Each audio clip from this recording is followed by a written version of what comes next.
Saludo a mis hermanos de la fe en Cristo Jesús en este hermoso día que el Señor nos está regalando, a pesar de que anunciaron una ola polar.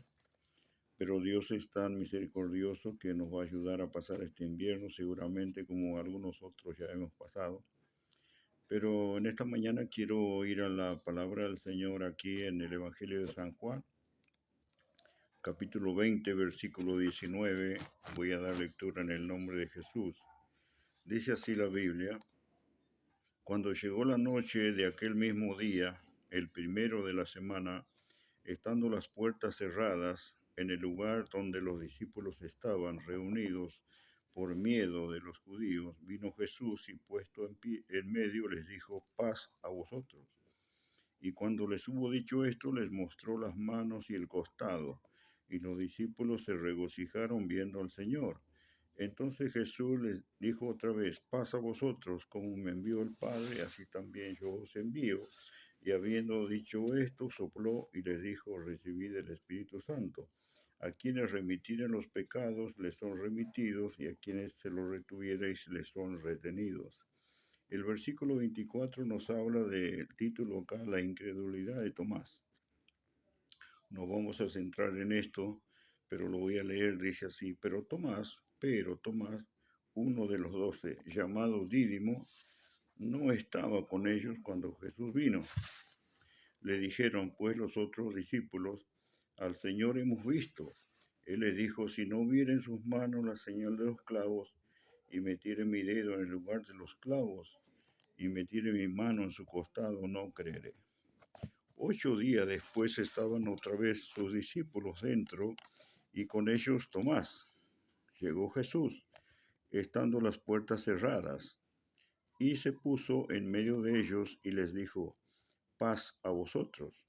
Luego dijo a Tomás: pon aquí tu dedo y mira mis manos, y acerca tu mano y métela en mi costado, y no seas incrédulo, sino un creyente. Luego la reacción de Tomás, donde dice: entonces Tomás respondió y le dijo: Señor mío y Dios mío. Jesús le dijo: porque me has visto, Tomás, creíste. Bienaventurados los que no vieron y creyeron. Somos bienaventurados por no haber visto, pero hemos creído al testimonio apostólico, en la obra poderosa de Dios, la muerte y la resurrección de Jesús. Este Tomás, hermano, como dice acá la Escritura, era uno de los 12 discípulos. El ministerio de Jesús, de 3 a 3 años y medio, quiere decir que Tomás lo había acompañado a Jesús.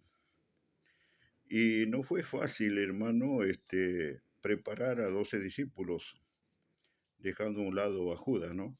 Entonces, todos le dieron trabajo al Señor, tanto Pedro como Juan, los hijos del trueno, que le dice la Biblia, Felipe, y bueno, y Tomás es el que resalta aquí, pero todo tiene un propósito, todo lo que está escrito en la Biblia tiene un propósito. ¿Qué es lo que encontramos aquí? Que la fe del creyente está en peligro, vamos a decir en peligro constante, porque esa es la obra del diablo, que nuestra fe se debilite, que perdamos la fe en el Señor y hasta incluso a llegar a apostatar y renegar contra Dios, porque esto, porque aquello, en fin, muchas cosas. Y muchos ya han dejado el camino santo del Señor. Ahora, la primera aparición de Jesús en el cuarto donde estaban los discípulos, donde Tomás no estaba, dice que, notemos la Escritura, dice que estando las puertas cerradas, entró, traspasó el lugar, porque Él es el Señor. Él hace en su soberanía todo lo que Él quiera, porque Él es soberano, todopoderoso, el único, el alfa, el omega, Él es todo. Entonces los saludó con ese saludo bíblico: paz a vosotros, como dice el Apocalipsis, gracia y paz de nuestro Señor Jesucristo, a todos los que hemos creído en Él. Bueno, la gracia y la paz están juntos y no se puede perder por nada.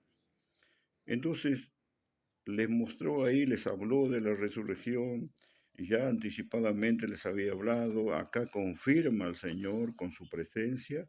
Ellos se regocijan al verlo vivo al Señor, no muerto. Ellos pensaban que que estaba muerto. Entonces Él resucita. Si creemos en Jesús, no como el mundo lo cree. Ellos creen en Jesús, pero en un Cristo muerto, pero no en un Cristo resucitado. Nosotros sí, en un Cristo resucitado, glorioso, creador de los cielos y de la tierra. Hay muchos versículos que afirman estas cosas. Entonces, después, cuando viene Tomás, le cuentan, hemos visto al Señor. Y la reacción de Tomás, ¿cuál es? A pesar de, mire, todo el tiempo que estaba con Jesús, pero se ve que Tomás, cuando Jesús hablaba de la resurrección, él estaba distraído, no prestaba atención en las palabras. Y ese es el problema de la madurez espiritual, no prestar atención a las escrituras, cuando realmente la Biblia dice que debemos prestar más atención a las sagradas escrituras para ir madurando, para ir creciendo espiritualmente y alcanzando hasta tal punto de alcanzar algunas revelaciones que el Señor nos quiera dar para la gloria de su nombre. Entonces, esto hace que uno cuando pasa esto reacciona de esta manera.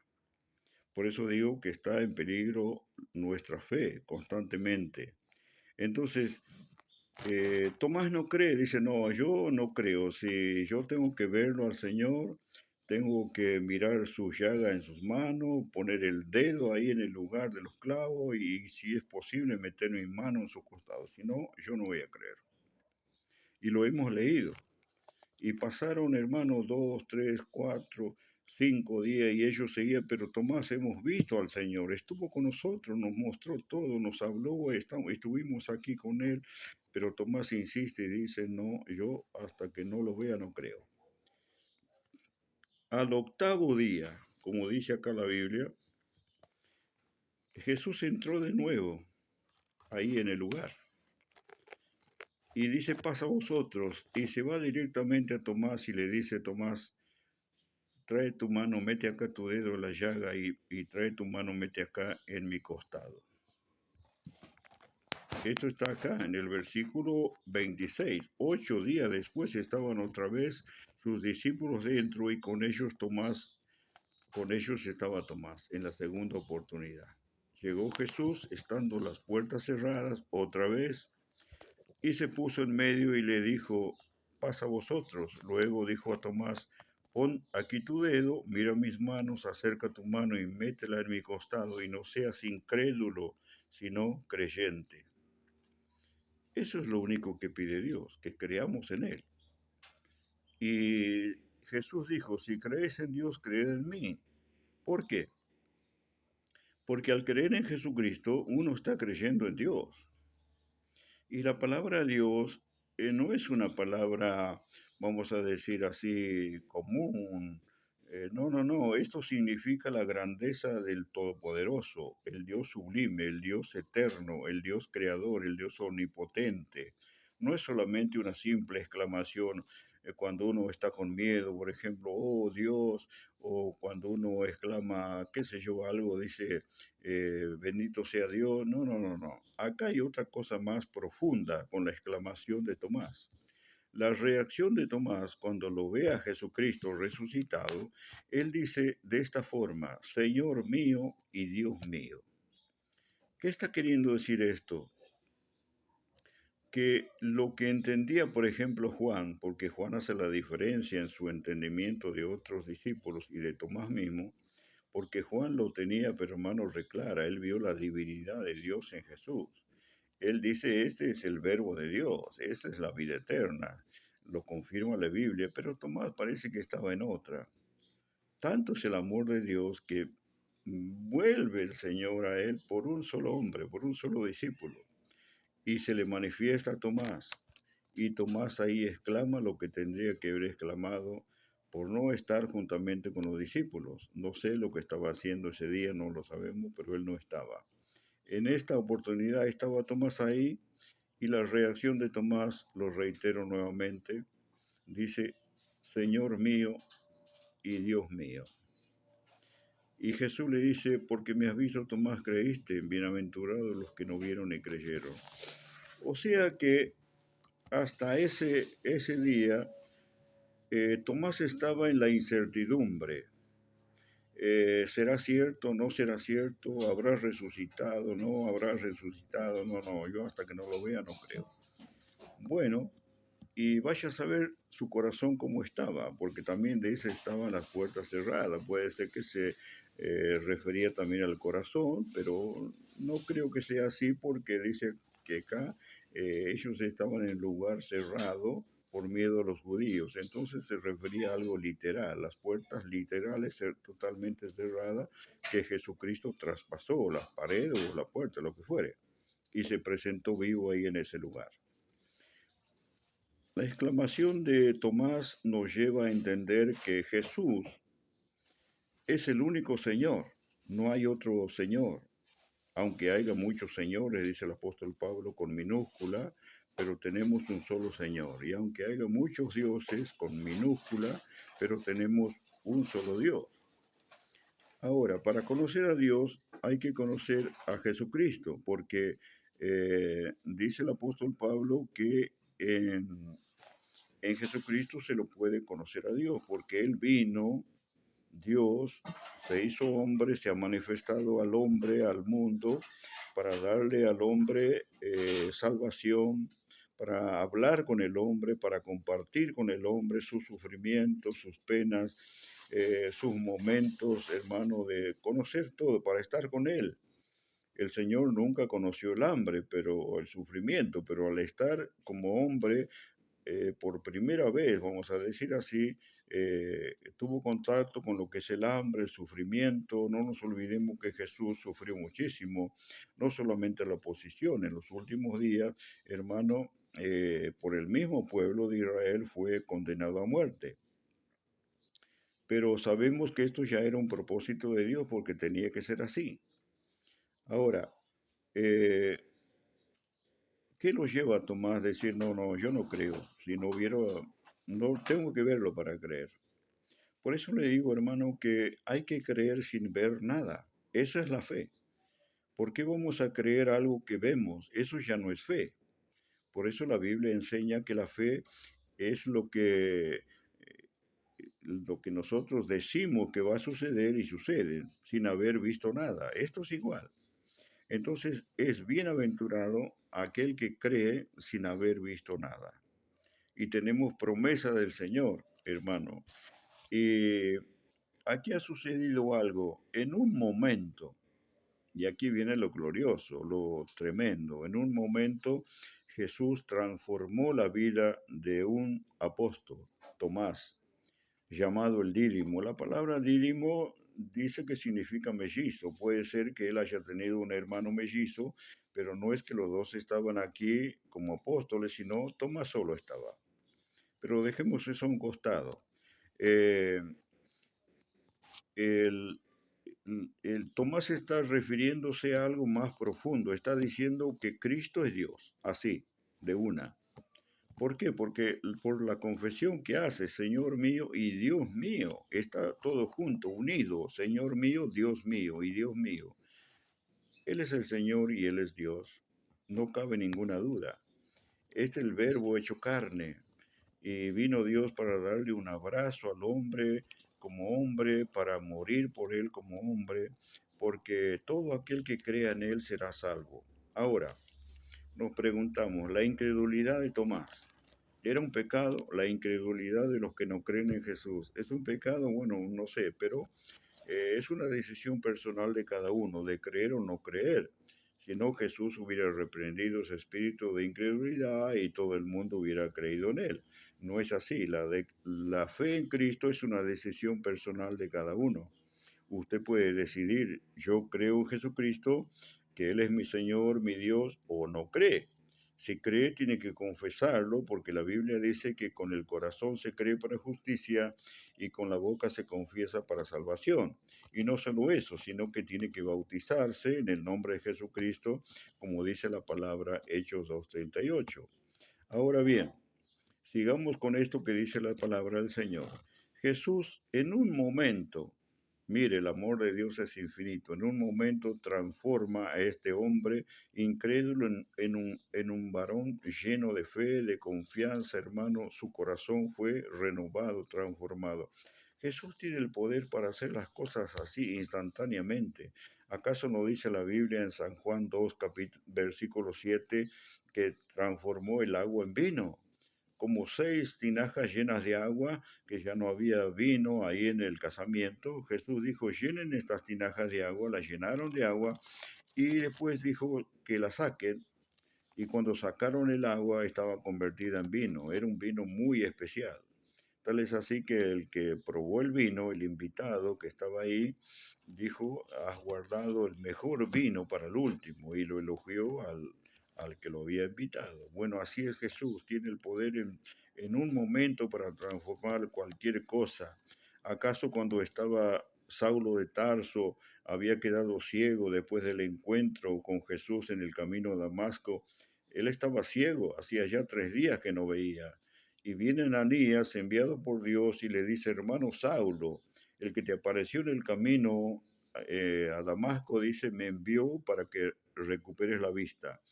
Y le puso las manos encima, y la Biblia dice que al instante, ahí, al momento, se le cayeron de los ojos como unas escamas de los ojos, y Pablo vio, empezó a ver.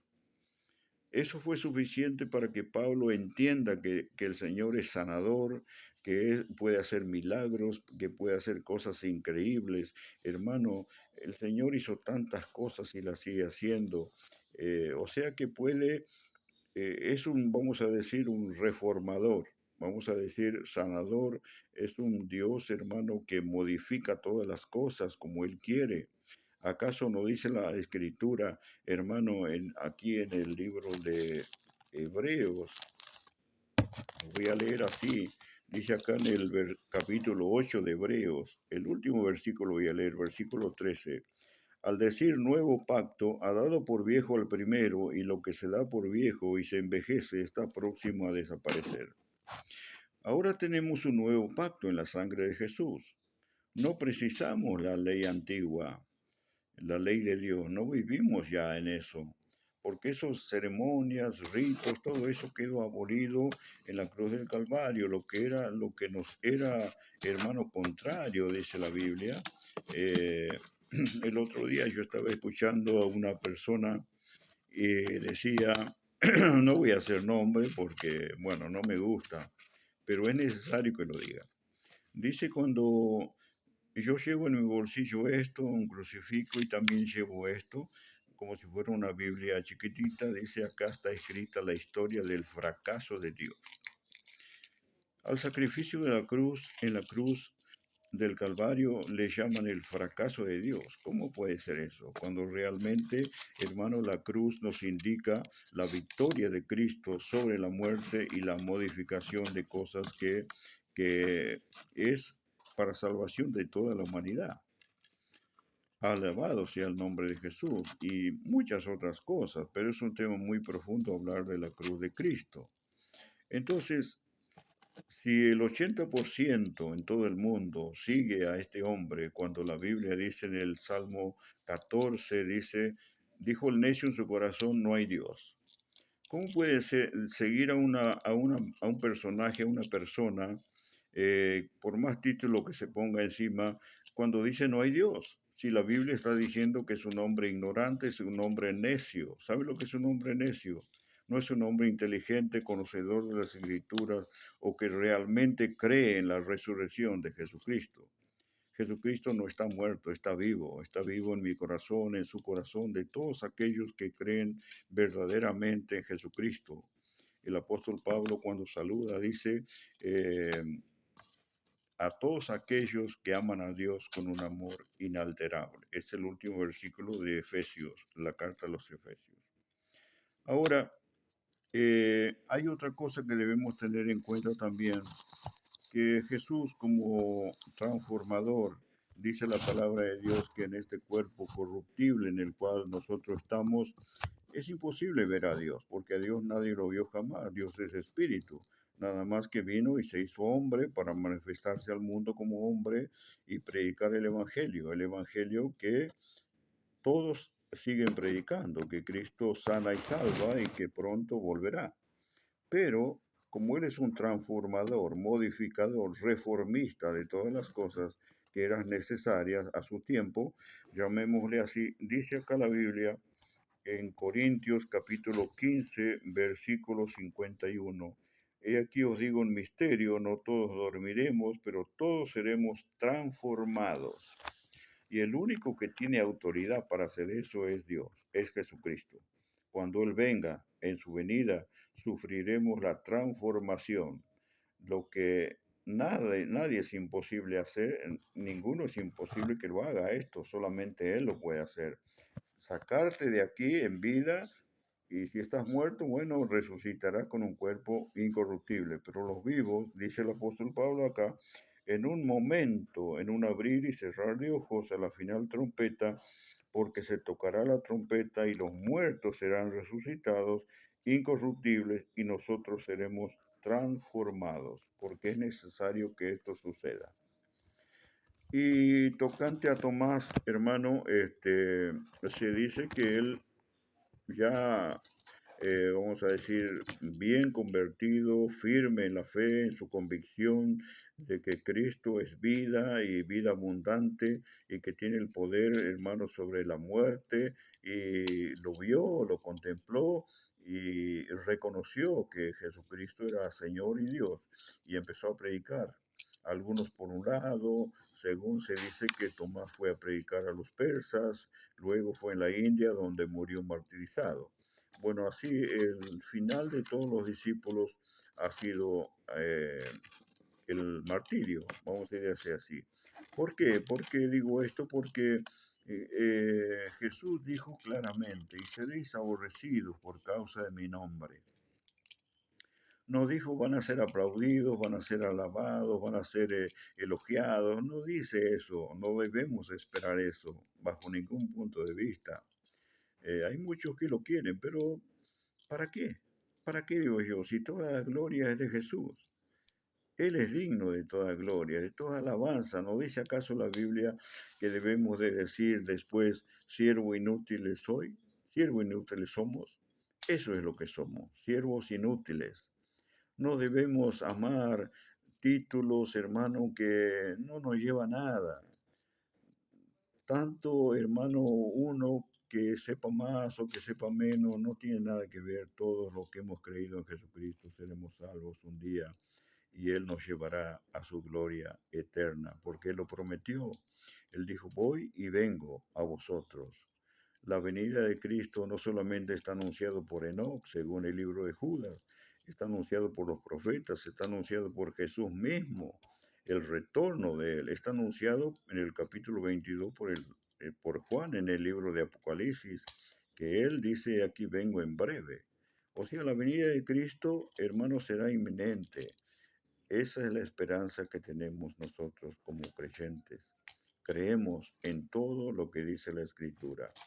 Que tengamos esto en cuenta, y el único interesado en que nosotros perdamos la fe en las promesas de Dios, hermano, es Satanás, nuestro enemigo, al cual Jesús lo venció en la cruz del Calvario. Que tenga un buen día y que el Señor le bendiga.